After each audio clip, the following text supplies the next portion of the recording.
નમસ્કાર, આપ જોઈ રહ્યા છો તારણ ન્યૂઝ અને હું છું પ્રદીપસિંહ ચૌહાણ। આવો જોઈએ આજના સમાચાર।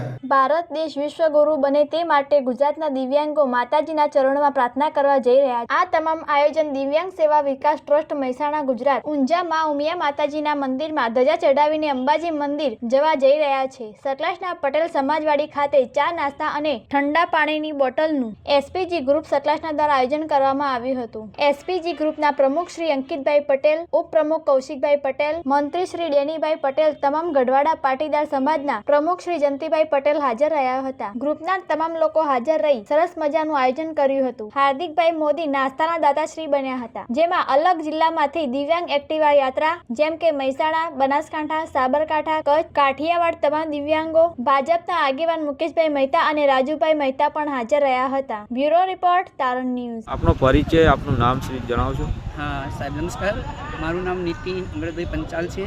હું ઊંઝા ગામનો વતની છું। દિવ્યાંગ સેવા વિકાસ ટ્રસ્ટમાં કારોબારી સભ્ય છું।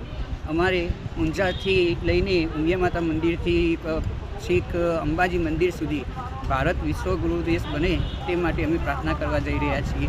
અમારામાં 4 વ્હીલ છે, 3 વ્હીલર છે અને કાર પણ છે, બધી છે દિવ્યાંગોની। અને અમને ઊંઝાથી છેક અંબાજી સુધી પોલીસ પ્રોટેક્શનમાં અમને મળ્યું હતું, એટલે અમને કોઈ વચ્ચે હેરાન ના કરે એટલા માટે અમે જઈ રહ્યા છીએ।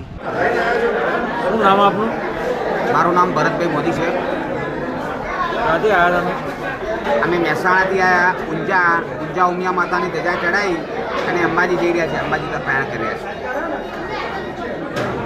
અમારો એક જ ઉદ્દેશ છે કે આપણો ભારત દેશ વિશ્વગુરુ બને એના માટેના માતાજીના ચરણોમાં અમે પ્રાર્થના કરવા જઈ રહ્યા છીએ। બધા જ ગુજરાતના દિવ્યાંગો છે, કોઈ કચ્છથી આવ્યા છે, કોઈ જુનાગઢથી આવ્યા છે, કોઈ સુરતથી આવ્યા, કોઈ નવસારીથી આવ્યા છે। ઓલ ગુજરાતમાંની લગભગ અમે 200 માણસો છીએ અને પોતપોતાના એક્ટિવા સ્વખર્ચે એક દેશના હિત માટે અમે નીકળ્યા છીએ બધા।